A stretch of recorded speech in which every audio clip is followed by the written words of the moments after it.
안녕하세요. 홍순재 목사입니다.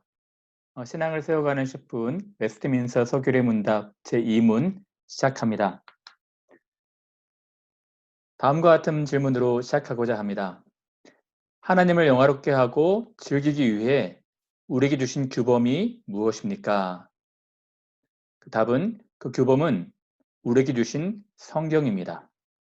어제까지 우리는 인간의 제일되는 목적이 하나님을 영화롭게 하고 영원토록 그를 즐거워하는 것이라 말하였습니다. 어떻게 우리가 하나님을 영화롭게 하고 하나님을 즐거워할 수 있을까요?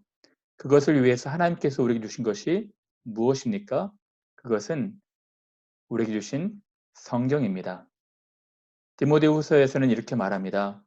성경은 능히 너로 하여금 그리스도 예수 안에 있는 믿음으로 말미암아 구원에 이르는 지혜가 있게 하느니라. 모든 성경은 하나님의 감동으로 된 것으로 교훈과 책망과 바르게 함과 의로 교육하기에 유익하니 이는 하나님의 사람으로 온전하게 하며 모든 선한 일을 행할 능력을 갖추게 하려 함이라.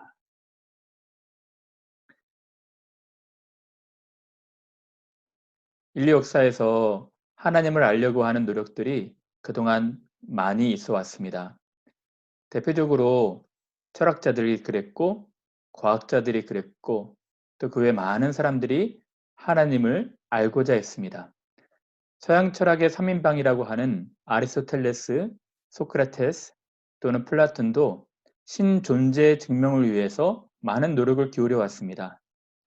오래전 과학자들, 또 현대 과학자들도 하느님을 알려고 많은 노력을 기울이고 있습니다.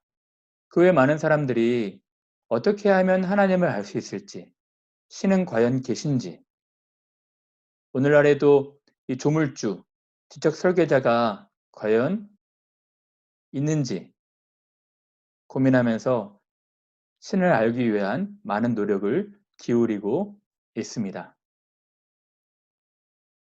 근데 우리가 기억해야 될 것은 우리가 정말 살아계신 하나님을 알기 위해서는 우리 편에서 하나님을 온전하게 알 수 없다는 것을 깨달아야 합니다. 여러분, 하나님은 하늘에 계시고 우리 인간들은 땅에 있습니다. 유한한 이성으로 부족한 지성으로 결코 우리는 하나님을 계신 그대로 알 수 없습니다. 많은 사람들이 노력합니다. 각기 다양한 철학과 과학과 이성과 지성을 동원해서 하나님을 알고자 하지만 하나님 스스로 하나님을 알리시지 않으시면 결코 우리는 하나님을 알 수 없는 것입니다. 그래서 우리 기독교를 계시 종교, 하나님이 자신을 드러내야지만이 알 수 있는 계시 종교라고 하는 것입니다. 여러분, 구약에 모세가 호렙산에서 떨기나무를 본 광경 기억하시죠? 나무에 불이 붙었는데 나무는 타지 않고 불만 타고 있습니다. 모세는 지적 호기심, 탐구심으로 가까이 가서 그 현상을 알아보려 했습니다. 하나님 말씀하십니다. 이리로 가까이 하지 말아라. 내 발에서 신을 벗어라. 이곳은 거룩한 곳이다. 단순한 지적 호기심과 탐구심, 유한한 이성으로 우리가 하나님을 알려고 하지만 하나님의 영역이 있다는 것입니다. 결코 우리 스스로 모자란 이성으로 하나님을 알 수 없습니다. 그러면 어떻게 우리가 하나님을 알 수 있을까요? 하나님이 이미 모든 인생들에게 하나님을 알 만한 것들을 보여주신 것입니다. 그 첫 번째로는 하나님께서 모든 동물 중에 하나님의 형상을 닮은 사람들에게만 양심을 주셨습니다. 우리는 양심을 통해서 선과 악을 구별하게 되고 이 망가진 양심이라 할지라도 양심을 통해서 신 존재에 대하여 희미하게나마 깨달을 수 있는 것입니다. 그 외에 다른 일반 모든 피조물 통해서 자연의 신비, 생명의 신비, 인체의 신비, 우주의 신비를 통해서 우리가 하나님을 어느 정도 희미하게나마 인식할 수 있는 것입니다. 이러한 계시를 일반 계시라고 말합니다. 그러나 여러분 기억하십시오. 일반 계시로는 온전히 우리가 하나님을 알 수 없습니다. 그 이유는 우리가 망가진 이성을 가졌기 때문입니다. 하나님과 영혼의 교제가 끊겨서 이 죄된 영혼을 가지고는 하나님을 일반적으로는 알 수 없는 것입니다. 그래서 하나님께서 특별한 방법으로 특별하게 계시해 주셨는데, 그것은 첫 번째로는 하나님이 제2위 되신 하나님 자신이 이 세상에 내려오셔서 그를 알리신 것입니다. 예수님 당시에 다른 제자들이 말하였습니다. 우리에게 하나님을 보여주시길 바랍니다. 하나님을 보여주십시오. 예수님께서 말씀하셨습니다. 나를 본 자는 아버지 하나님을 본 자와도 같다. 예수님이 신성의 모든 충만이 가득하신 그분이 세상에서 하나님을 알려주신 것입니다. 그러나 예수님은 이 세상에 잠깐 동안 계셨습니다. 그래서 이 구약과 신약의 40명의 저자들을 통해서 성경을 기록하게 하심으로 하나님이 그 마음을 소상하게 다 밝히신 것입니다. 창세전부터 감추어뒀던 모든 비밀들을 하나님이 이 성경에 담아서 폭로하신 것입니다. 하나님의 깊은 곳을 통달하는 성령 하나님께서 40명의 저자들을 활용하심으로 하나님의 오래전부터 계획하신 구원 계획과 우리를 향하신 인생을 향하신 사랑과 앞으로 하나님께서 이 세상을 어떻게 섭리하시고 인도하실지에 대하여 말씀하신 것입니다. 성령께서는 이 40여 명의 저자들의 마음을 영감하셨을 뿐만 아니라 정경화 작업에도 참여하셔서 66권의 성경이 기록되게 하신 것입니다. 우리는 이것을 성령의 조명을 통해서 이 성경을 더 깨달을 수가 있고 성경의 깊은 세계로 나아갈 수가 있습니다. 기억하십시오. 하나님은 자신을 성경을 통해서 계시하시고 특별한 방법으로 알려주신 것입니다. 많은 사람들은 궁금해합니다. 성경은 그냥 사람이 지은 책이지 성서이지 하나님의 말씀이 될 수 없다는 것입니다. 여러분, 정말 성경이 하나님 말씀이 아니라면 어떻게 되는 것일까요? 예전에 닉슨 대통령 때 워터게이트 사건이 있었습니다. 그는 자기가 한 일을 숨기기 위해서 최고의 로펌에 있는 많은 사람들을, 이 변호사들을 고용해서 감추려 했습니다. 그러나 그 거짓이 나중에는 꼭꼭 숨겨 놓으려고 했지만 탄로가 날 수밖에 없었습니다. 우리나라에도 이런 비극의 사건이 있었죠. 유명한 교수님이 논문 조작에 연루되어서 많은 언론의 질타를 받은 적이 있습니다. 저는 이 과학도 이렇게 거짓으로 조작할 수 있겠구나 라는 생각이 들어서 굉장히 충격에 있었던 때가 있었습니다. 대국민 사기극으로 어떤 진리를 감추고 숨기려고 하는 그 의도는 나중에 그 다 진실이 드러나게 되어 있는 것입니다. 최근에 코로나 현상으로 이단 신천지의 실체가 밝혀지고 있습니다. 그동안 수많은 사람들을 속여왔고 사회에 안 좋은 영향을 끼쳐왔습니다. 여러분, 그런데 정말 문제는 만약에 성경이 하나님 말씀이 아니라면 수천 년 동안 기독교가 전 세계를 속여온 것이 되는 것입니다. 대국민 사기극이 아니라 전 세계를 대상으로, 세계 사람들을 대상으로 2000년 교회 역사 동안 사람들을 속인 것입니다. 그것처럼 불행한 일이 어디 있을까요? 정말 많은 사람들이 절망하고 배신감을 느끼지 않겠습니까? 많은 사람들이 갖고 있는 그 믿음이 와르르 무너지는 것 같을 것입니다. 사랑하는 여러분, 그러나 제가 드리고 싶은 말씀은 성경은 하나님의 말씀입니다. 하나님의 유일하신 완전하신 말씀인 것입니다. 그럼 그 증거가 무엇일까요? 학자들은 여러 증거를 내놓습니다. 그래서 외적 증거, 내적 증거라 하는데요. 그 중에 몇 가지 소개하고자 합니다.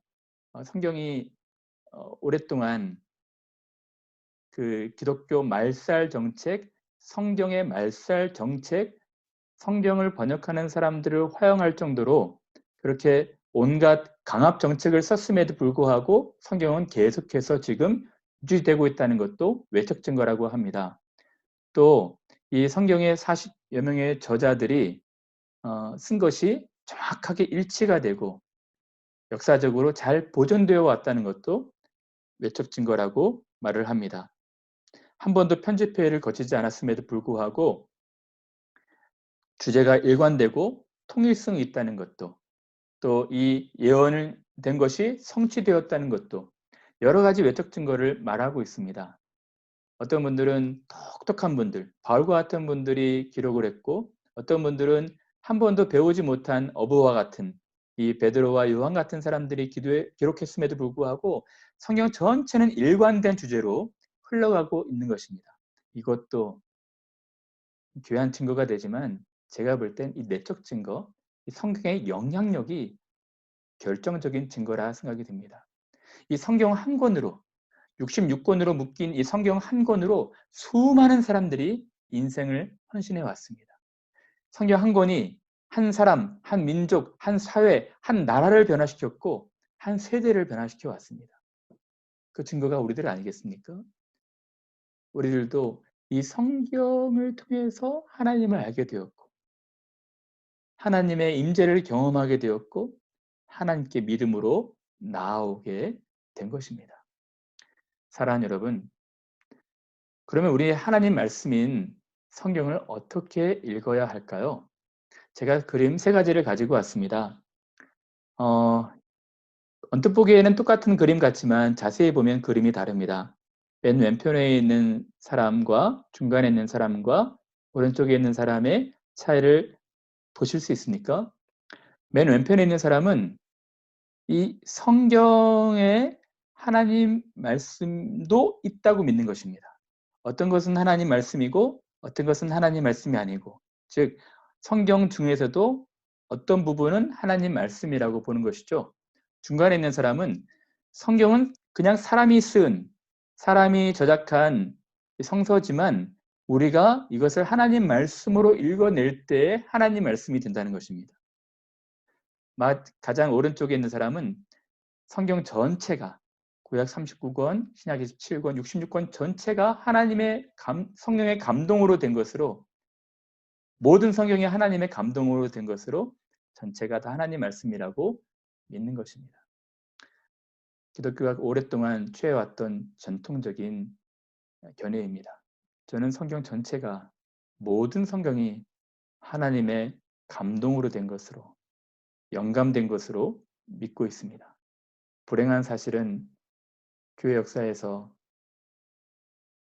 자유주의 신학이 들어오면서 많은 사람들이 왼편과 중간의 자세를 취해왔습니다. 저는 유럽교회 쇠락, 몰락의 원인이 많이 있겠지만 그 중에 하나가 성경을 하나님 말씀으로 전적으로 믿지 못한 것이라 생각합니다. 불행한 일이지요. 성경이 하나님 말씀이 아니라면, 아닐 수도 있다면 우리 인생을 다 걸고 이 성경책 한 권에 헌신하지 않아도 되는 것입니다. 성경이 하나님 말씀이 아니라면 더 이상 믿을 가치가 없게 되는 것이죠. 말씀을 듣는 여러분들은 모든 성경이 하나님의 감동으로 된 것으로, 영감으로 된 것으로 믿고 신앙생활 하시면 합니다. 이제 말씀을 마칠까 합니다. 사랑하는 여러분, 성경은 하나님이 여러분들을 사랑하셔서 여러분들을 찾아가셔서 말씀하시는 사랑의 편지입니다. 하나님이 여러분들에게 그 하나님 안에 있는 모든 관심과 사랑과 은혜를 다 소상히 가르쳐 주시는 편지인 것이죠. 여러분, 한 비유를 한번 해볼까요? 엘리자베스 여왕이 여러분에게 개인적으로 편지를 했다고 가정해 보시죠. 그 편지 받고 감동되지 않겠습니까? 다르게 말해서 여러분, 조국 대한민국에서 청와대에서 여러분을 콜링하면서 편지를 보냈다고 생각해 보십시오.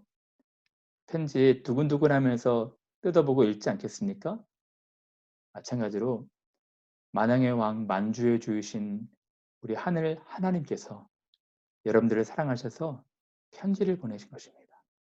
그 편지가 바로 하나님 말씀, 성경인 것입니다. 사랑하는 여러분, 성경을 사랑하시고 성경을 읽으시기를 간절히 바랍니다. 이제 말씀을 마칠까 합니다. 오늘 웨스트민스터 소규례 문답 질문 두 번째는 하나님을 영화롭게 하고 즐기기 위해 하나님이 우리에게 주신 규범이 무엇입니까? 였습니다. 그 답은, 그 규범은 우리에게 주신 성경입니다. 말씀을 한 번 더 읽고 마칠까 합니다. 성경은 능히 너로 하여금 그리스도 예수 안에 있는 믿음으로 말미암아 구원에 이르는 지혜가 있게 하느니라. 모든 성경은 하나님의 감동으로 된 것으로 교훈과 책망과 바르게 함과 의로 교육하기에 유익하니 이는 하나님의 사람으로 온전하게 하며 모든 선한 일을 행할 능력을 갖추게 하려 함이라. 오늘 하루도 여러분들을 사랑하셔서 여러분들에게 그의 마음을 드러내시고 보여주시는 사랑의 편지 성경을 읽으심으로 하루를 은혜 가운데 보내시는 여러분 되시기를 간절히 바랍니다. 감사합니다.